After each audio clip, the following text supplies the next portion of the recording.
With me is European Union Space Envoy. She's here in Delhi. And ma'am, thank you so much for speaking to WION. It's pleasure to have you here with WION. And my first question to you is about making space a zone of safety, that the space should not be an area of conflict. So what is EU's view in making space safe and secure? Well, first of all, thank you very much for having me. I'm delighted to be in India and to engage with a lot of Indian interlocutors and with tomorrow with government officials. In the EU, we realize that space is a strategic domain, and we've come to rely on it very, very much with our societies. I think everybody that uses a mobile phone uses space, and we're not necessarily always aware. So we really believe it is important for our societies, for our peoples, and for future generations that we make sure that space is safe and secure. How we do that, it doesn't make sense to do that alone. Space is for everyone. And all nations have access to space if they have the capability, and if they don't have it now, they might have it in the future.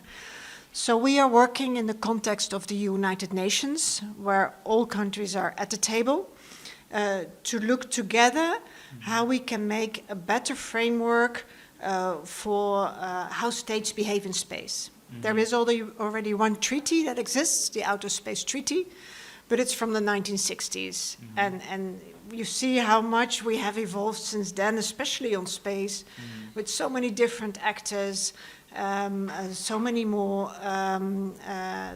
high-tech companies involved, that we really need to make a new framework.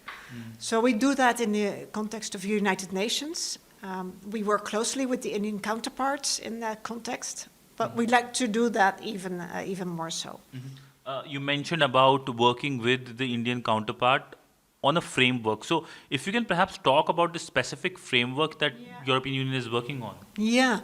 So there's two approaches to this. One is you could say, okay, I want more treaties.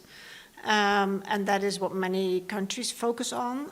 The focus of the EU is more on how do we make sure that everybody that acts in space does so in a responsible way. That is, in a way that doesn't give me, or doesn't provide a threat to me, and that doesn't create any escalation. So that will be a framework of norms and rules and principles of responsible behavior.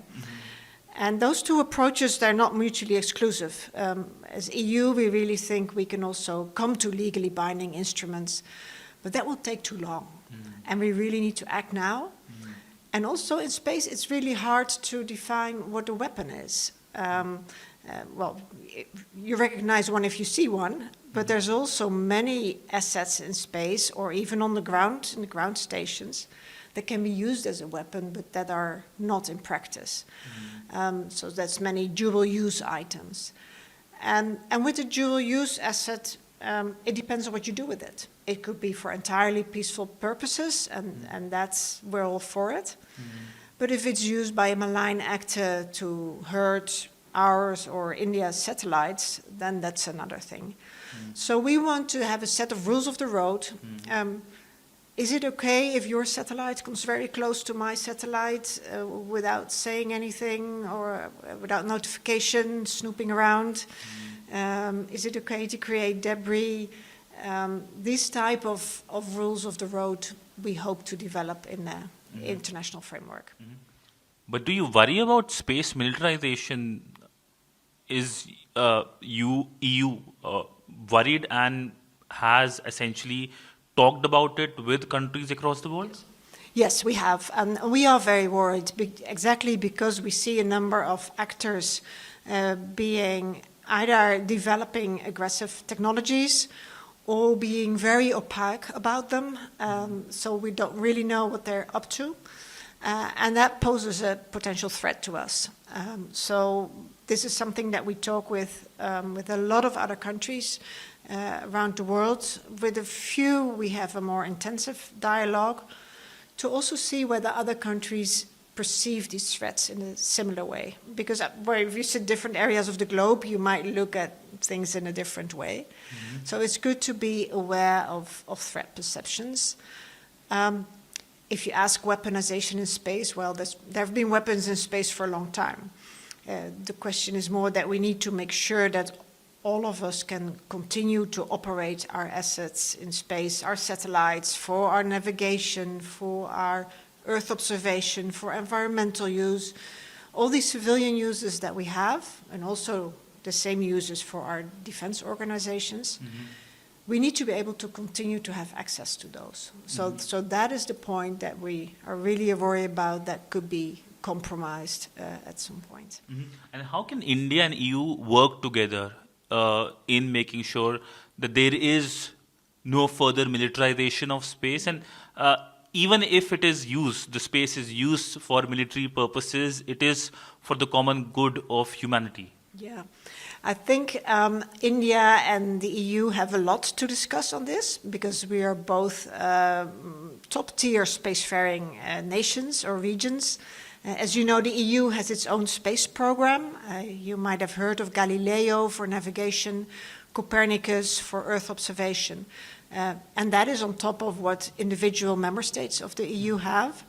And India, of course, has seen a fantastic rise of this as a space power in the last maybe decade or even less. So there, I think we are very much have a mutual interest that we can that we need to talk about in depth. And that's the reason why I came to Delhi, to be able to sit down with the interlocutors and see how we can together create a framework based on these mutual interests. Where's our interest? Where's the Indian interest? And where do those meet? How we can take that forward in the years to come. And that's not just next year or the year after. When we set up such a framework and a dialogue, that is for a very long time. Moving on, ma'am, how do you see Indian space initiatives? India has taken a major leap. India has been launching satellites as well, including of many countries from Europe, European Union and Europe as well. India is taking an initiative, the Gaganyaan initiative, where India plans to send a man in the space as well. So how do you see the Indian initiatives when it comes to the space domain? I think India has seen a fantastic growth and very high tech. Indeed, the space launch capacity is fabulous, and both ESA and individual member states of the EU have used that capacity, and that provides a very good basis for cooperation. But what India did with the landing on the moon on the South Pole 2 years ago was just fabulous, and now the ambition to have another man on the moon is something that we greatly admire. Areas where India and EU can cooperate, not in the military domain, which we have already spoken about, in the domain of maybe, for example, when it comes to disasters, HADR, reliefs, how can both sides work together in space and perhaps give real-time information that can save lives? Yeah, so we had our Copernicus program is an Earth observation program that was designed really for these environmental and emergency management, environmental observation and for emergency management. And we already have a framework to cooperate with India on that. But what we really would like is to make that even more operational and to cooperate much more closely on that, to bring it to life, really. Because it's something that is key for our societies, especially environmental monitoring has repercussions worldwide. And I think we have something we can bring to the table, and so does India. So this will be indeed a key area that we could maybe jumpstart. You mentioned interesting line, bringing it to life. Now, there is already a data sharing agreement when it comes to the Copernicus initiative and the Indian side as well. So bringing to life, that means more data sharing. Are you talking about that? Yes, and also it's more data sharing, and apart from sharing, you also want to use the data on both sides. And I think that is especially the part where we can still have some steps to take. Ma'am, a last question to you.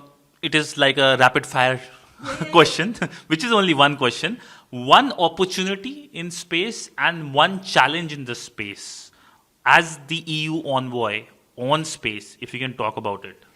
I think the big opportunity is to really set out space as a global commons, because that's what it is in theory. But if we see now how many countries are becoming spacefaring nations, how all countries in the world rely on it, we need to get this straight in our generation.